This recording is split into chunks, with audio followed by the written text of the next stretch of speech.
नमस्कार. विप्रा अपडेट्स मराठीमध्ये तुमचे पुन्हा एकदा स्वागत करते. शासनाकडून अर्ज मंजूर व्हायला सुरुवात झालेली आहे.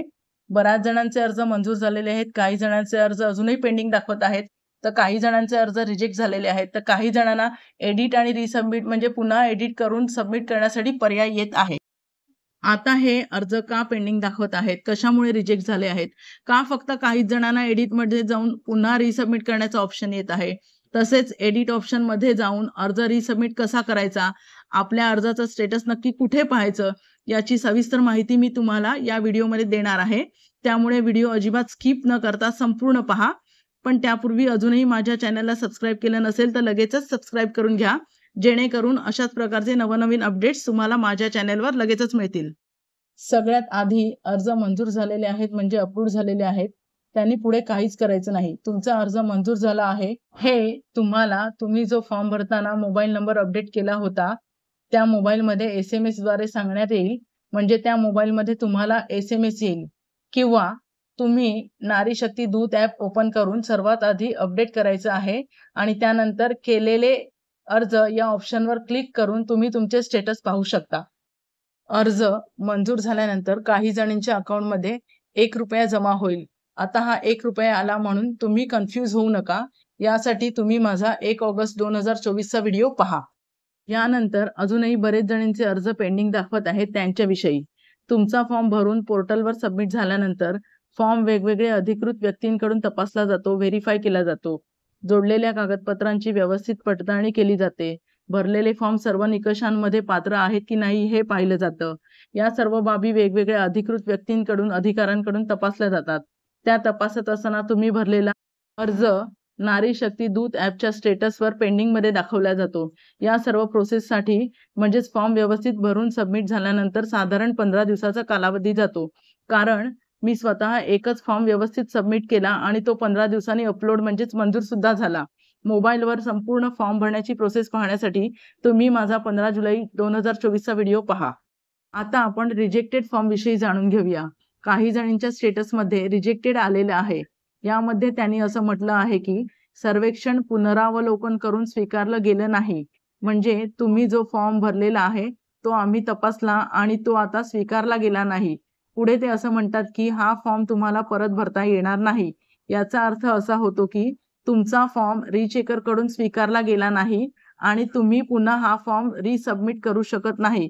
कारण त्यांनी घालून दिलेल्या टर्म्स अँड कंडिशनमध्ये किंवा त्यांच्या सर्व निकषांमध्ये हा अर्ज बसत नसेल, म्हणून हा फॉर्म इथे स्टेटसमध्ये रिजेक्टेड दाखवत आहे. याबद्दल अधिक माहितीसाठी तुम्ही माझा दिनांक 26 जुलै 2024चा व्हिडिओ पहा. आता काही जणींना एडिट करून पुन्हा रिसबमिट करण्यासाठी पर्याय येत आहे, त्याच्याबद्दल आपण जाणून घेऊया. काही जणांच्या स्टेटसमध्ये डिसअप्रूव्ड हा ऑप्शन येतोय आणि त्याच्यानंतर लगेचच खाली एडिटचा ऑप्शन येत आहे. नंतर लगेचच खाली व्ह्यू रिजन हा ऑप्शन दिसतो. म्हणजेच आपला फॉर्म रिजेक्ट का झाला तर त्याची कारणे या खाली दिलेली आहेत. व्ह्यू रिझनवरती क्लिक केल्यावर एक उदाहरण म्हणून मी तुम्हाला सांगते.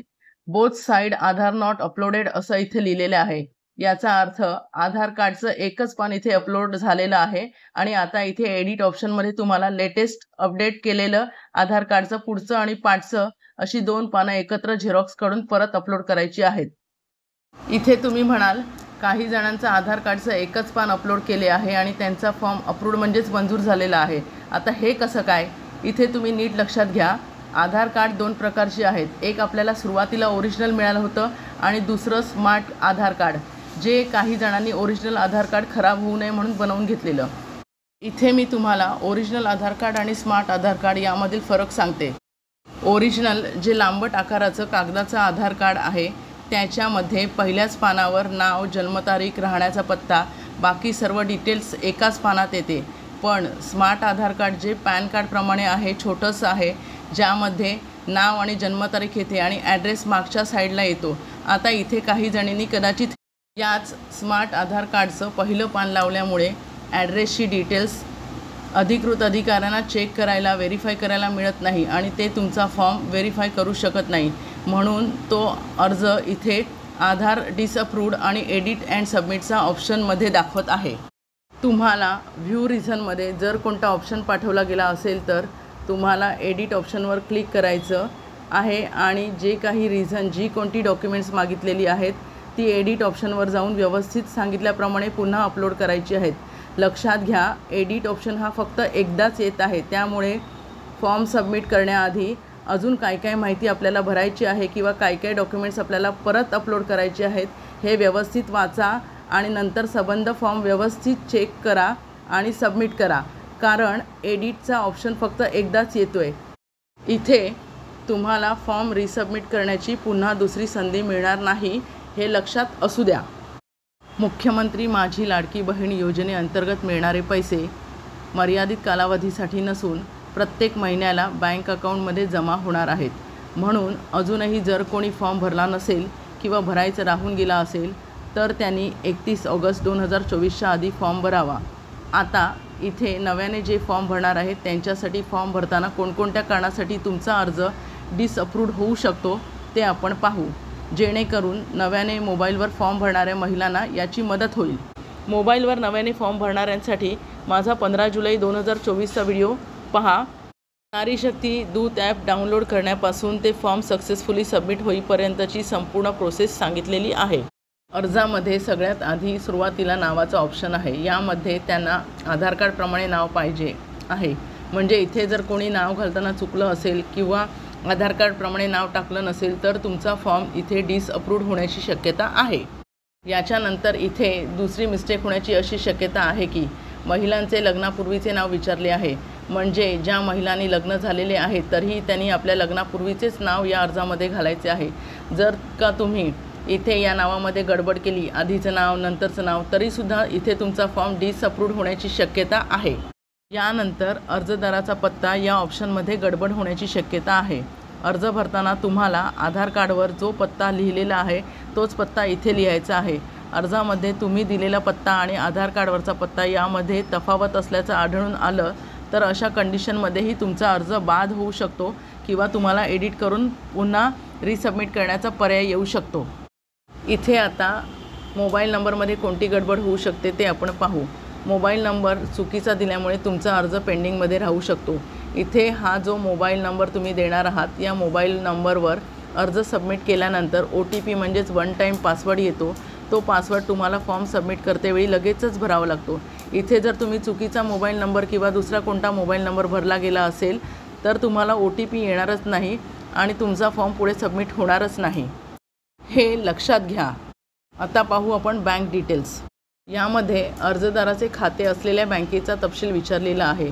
तिथे तुम्हाला व्यवस्थित सांगितल्याप्रमाणे माहिती भरायची आहे आणि दिलेले बँक खाते आधार कार्डबरोबर जोडलेले असायलाच हवे.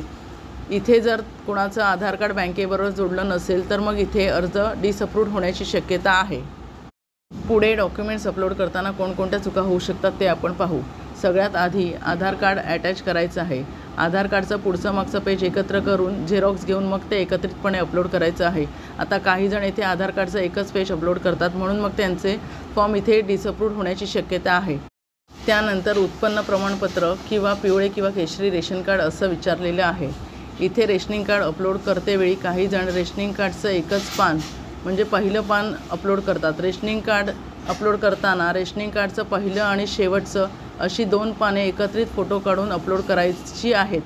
इथे ज्यांनी रेशनिंग कार्डचं एकच पान अपलोड केलेलं आहे त्यांचा फॉर्म डिसअप्रूव्ड होण्याची शक्यता आहे. अर्जदाराच्या हमीपत्रामध्ये अर्जदाराची सही घेऊनच मग अपलोड करायचं आहे. काही जण घाईमध्ये चुकून सही करायची राहिली आणि अपलोड केलं तरीसुद्धा फॉर्म डिसअप्रूव्ड होण्याचे चान्सेस आहेत. त्याच्यानंतर बँक पासबुक जर तुम्ही व्यवस्थित अपलोड केलं नसेल, रीडेबल नसेल तरीसुद्धा तुमचा फॉर्म इथे डिसअप्रूव्ड होण्याची शक्यता आहे. वरती सांगितल्याप्रमाणे काही जणींच्या स्टेटसमध्ये डिसअप्रूव्ड हा ऑप्शन येतो आहे. त्याच्यानंतर लगेचच खाली एडिटचा ऑप्शन येत आहे. नंतर लगेचच खाली व्ह्यू रिझन हा ऑप्शन दिसतो. म्हणजे आपला फॉर्म रिजेक्ट का झाला तर त्याची कारण तिथे तुम्हाला दाखवली जातात. ज्या कोणत्या कारणासाठी तुमचा फॉर्म डिसअप्रूव्ड झालेला आहे, जे कोणतं डॉक्युमेंट्स तुम्हाला परत पाठवायचं आहे ते व्यवस्थित पाठवा. तुमचा अर्ज नक्कीच मंजूर होईल.